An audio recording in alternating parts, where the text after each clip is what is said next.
30장. 이집트의 거만을 끝장내리라.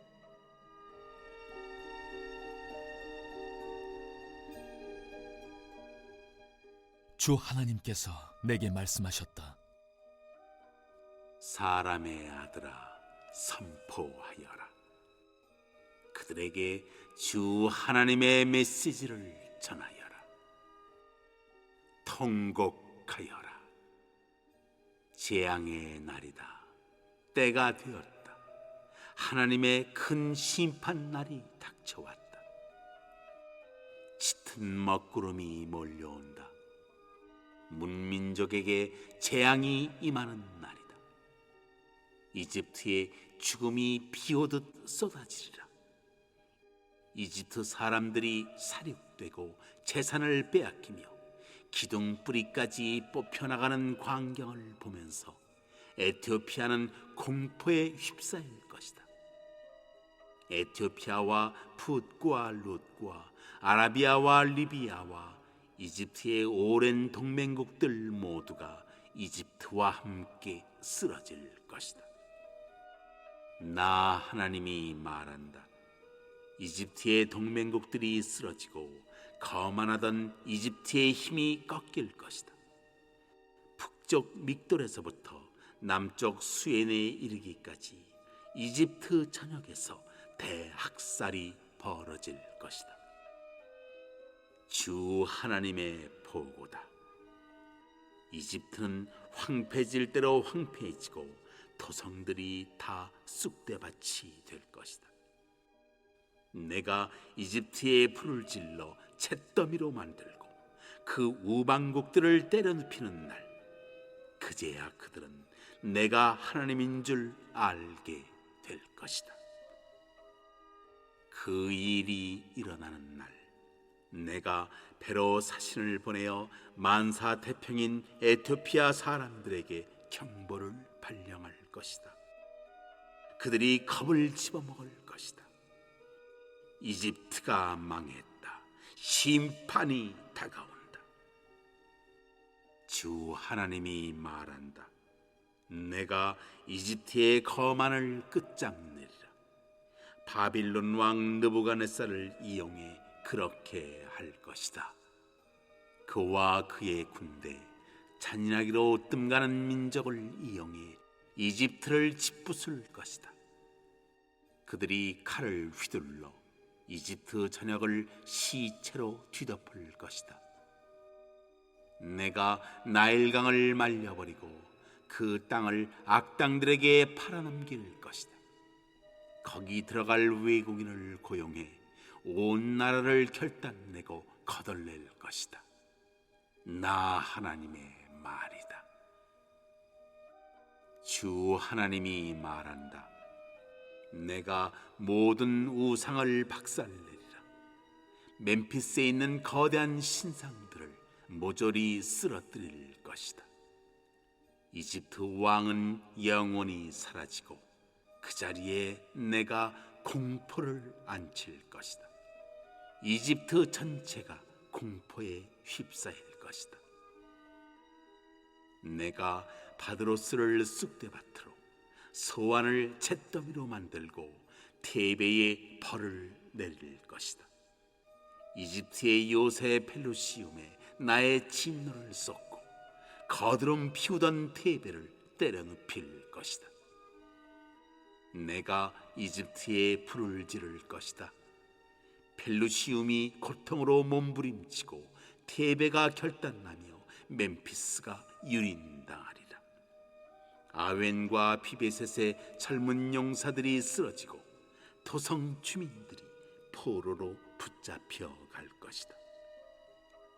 타바네스가 흑암에 휩싸일 그날, 내가 이집트를 박살내고 그 권세를 꺾고 오만한 압제를 끝장낼 것이다. 그가 먼지 구름을 피우며 사라질 것이며 그의 토성 주민들이 포로로 사로잡혀 가리라. 내가 그렇게 벌할 그날에 그제야 이집트는 내가 하나님인 줄 알게 될 것이다. 11째 해 첫째 달 7일에 하나님의 메시지가 내게 임했다. 사람의 아들아, 내가 이집트의 왕 바로의 팔을 부러뜨렸다. 그런데 보아라, 그 팔은 아직 부러진 채 그대로다. 부목도 대지 못해 뼈가 붙지 않았고, 그래서 칼을 들 수도 없다. 그러므로 주 하나님이 말한다. 내가 이집트 왕 바로를 원수로 여겨 그의 다른 팔마저 부러뜨릴 것이다. 양팔을 모두 분질러 놓을 것이다. 그가 다시는 칼을 휘두르지 못하리라. 내가 이집트 사람들을 온 세상에 흩어버리겠다. 바빌론 왕의 팔은 강하게 하여 내 칼을 그의 손에 쥐어주겠지만 바로의 팔은 부러뜨릴 것이다. 그가 치명상을 입은 사람처럼 신음할 것이다. 바빌론 왕의 팔은 나날이 강해지고 바로의 팔에선 힘이 빠져나가리라. 내가 바빌론 왕의 손에 내 칼을 쥐어주면 이집트 사람들은 그제야 내가 하나님인 줄 알게 될 것이다. 바빌론 왕이 칼을 뽑아 이집트를 향해 휘두를 것이며 내가 이집트 사람들을 온 세상에 흩을 것이다. 그제야 그들은 내가 하나님인 줄 알게 될 것이다. 1절로 9절입니다. 7장에서 이스라엘에 선포된 여호와의 날이 이번에는 애굽에 선포됩니다. 이스라엘의 분노를 쏟으신 여호와께서 이스라엘의 갈대 지팡이 애굽을 칼로 치십니다. 여호와의 날이 가까이 왔기에 애굽 사람들이 할 수 있는 일은 슬프다 이 날이여 하고 울부짖는 것뿐입니다. 여호와의 날은 여호와께서 친히 땅의 역사에 개입하시는 날로 애굽이 멸망의 심판에 넘겨집니다. 현 문맥에서 3절의 구름은 어둠과 동요로 재앙을 상징합니다.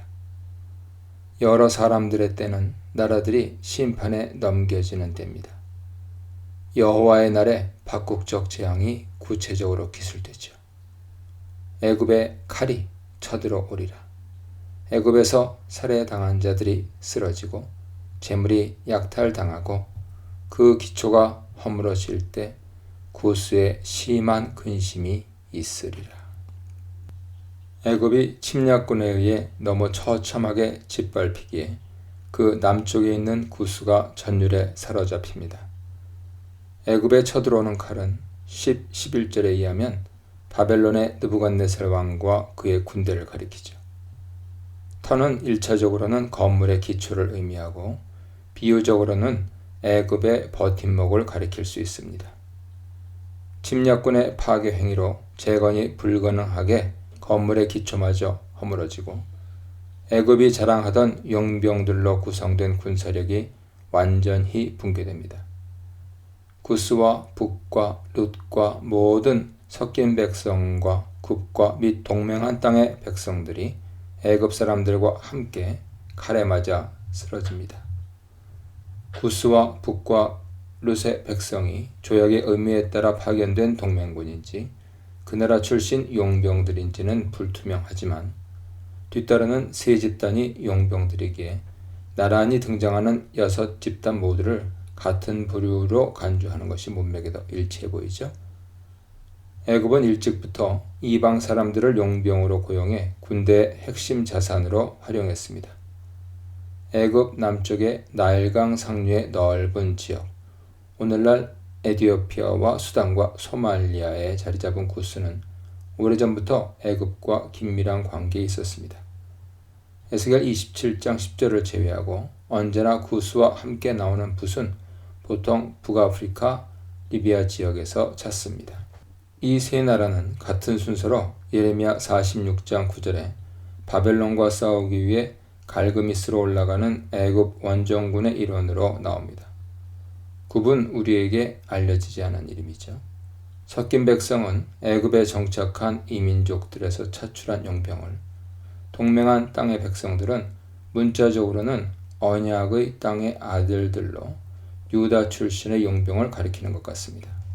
침략군의 공세 앞에 애굽의 엘리트 군대마저 괴멸당하고 믹돌에서 수에네까지 사람들이 모두 칼에 맞아 쓰러집니다. 여호와의 칼이 치기에 멸망을 피할 길은 없습니다. 애굽을 붙들어 주는 자는 5절의 용병들을 가리킵니다. 18절에도 나오는 교만한 권세는 문자적으로는 힘의 자랑, 자랑스러운 힘으로 24장 21절에 너희 세력의 영광에서는 여호와께서 더럽히시는 그분의 성전에 33장 28절 그 권능의 교만에서는 황무지가 된 이스라엘 땅에 적용됩니다. 여호와의 징벌로 이스라엘의 영화가 끝장나듯이 애굽의 영화도 땅바닥에 떨어집니다. 7절은 29장 12절 상반절을 받아 애굽의 황폐함을 기술합니다. 고대 근동에서 가장 역사가 깊고 부유했던 애굽이 황폐한 나라들 같이 황폐하게 되고 그 성읍들은 폐허가 된 성읍들 같이 됩니다. 칼의 심판으로 기술된 여호와의 날이 여호와에 의한 불의 심판으로 선포됩니다. 여호와께서 애굽에 불을 지르시고 모든 돕는 자들을 멸하십니다. 나일강의 뱃길을 통해 애굽의 멸망 소식이 구스에도 전해집니다. 애굽이 여호와께서 보낸 칼과 불로 황폐해졌다는 믿기 어려운 소식을 나일강을 오르내리는 배들을 통해 전해들은 구스 사람들이 깜짝 놀라 두려움에 사로잡힙니다. 이것이 오리라는 원문에 따르면 보아라, 실로 이것은 오고 있다로 애굽의 심판이 이미 진행되고 있음을 보여줍니다. 10절로 12절입니다. 애굽에 쳐들어오는 칼이 구체적으로 소개됩니다. 여호와께서 바벨론 군대의 손으로 애굽의 무리를 없애버리십니다. 바벨론 왕 느부갓네살이 가장 잔혹한 민족들로 이루어진 군대를 이끌고 와서 칼로 애굽을 쳐서 시체로 땅을 가득 채우게 하십니다. 여호와께서는 나의 이 강은 내 것이라, 내가 나를 위하여 만들었다고 주장하는 바로에게 누가 나일강의 주인인지 보여주십니다. 그분께서 애굽의 젖줄인 나일강을 말리시고 그 땅을 침략자들에게 넘기십니다. 악인의 손에 팔겠으며는 여호와의 절대 주권을 보여주는 표현이죠. 바벨론의 애굽 침략은 여호와께서 애굽을 바벨론의 손에 팔아버리신 결과에 불과합니다. 느부갓네살에 의한 애굽의 심판은 다른 한편으로는 애굽에 의존하는 유다에 대한 엄중한 경고이기도 합니다. 유다는 애굽에서 구원자를 찾는 어리석음에서 떠나야 합니다. 13절로 19절입니다. 심판받을 애굽 성읍들이 구체적으로 언급됩니다. 바벨론 군대가 쳐들어와 황폐하게 할 그 가운데 있는 모든 것들의 구체적 예시가 됩니다. 여호와께서 애굽의 남과 북에 있는 성읍들을 분노와 불로 치십니다.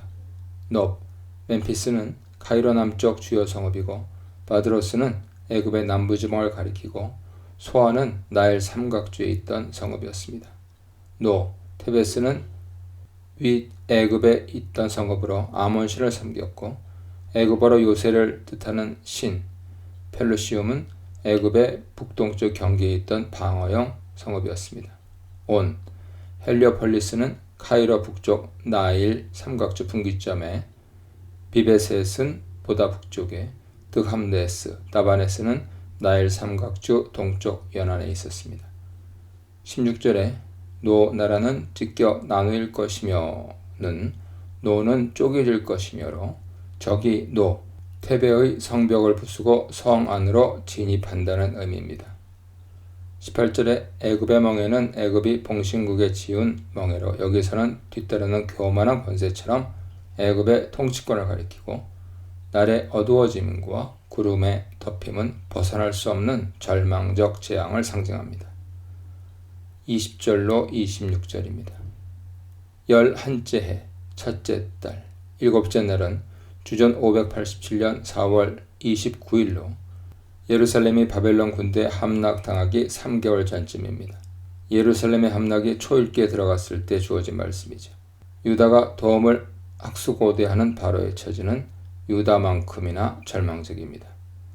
여호와께서 직접 바로의 두 팔을 꺾고 칼을 잡을 수 없게 만드십니다. 여호와께서 치셨기에 도와줄 자를 구하지 못합니다. 애굽은 전쟁에서 패하고 백성은 목숨을 구하려고 주변 나라들로 흩어집니다. 유다의 갈대 지팡이 역할을 하던 애굽이 유다와 동일한 운명에 떨어집니다. 전쟁의 패배를 시사해주는 22절에 이미 꺾인 팔이 주전 605년 갈그미스의 참패와 또는 주전 601년 애굽 국경에서 벌어진 바벨론과의 전쟁과 또는 주전 588년 예루살렘을 돕기 위해 나섰다가 바벨론 군대에 격퇴당한 호브라의 원정과 관련된 언급인지는 불분명합니다. 바로의 두 팔을 부러뜨려 칼을 들지 못하게 하시는 여호와께서 바벨론 왕의 팔을 강하게 해주시고 그의 손에 당신 칼을 쥐어주십니다. 애굽과 바벨론의 싸움은 겉으로는 패권을 장악하려는 강대국 간의 다툼이지만 실제로는 여호와의 결정이 땅 위에서 성취돼가는 과정입니다. 애굽과 바벨론은 역사 무대의 종속 변수에 불과할 뿐이죠. 애굽의 패배와 바벨론의 승리를 보고 사람들은 여호와께서 민족들의 운명을 결정하시는 분임을 인정하게 됩니다. 민족들의 운명을 결정하시는 여호와, 바로와 하나님, 신실하신 하나님에 대해 묵상해 보시기 바랍니다.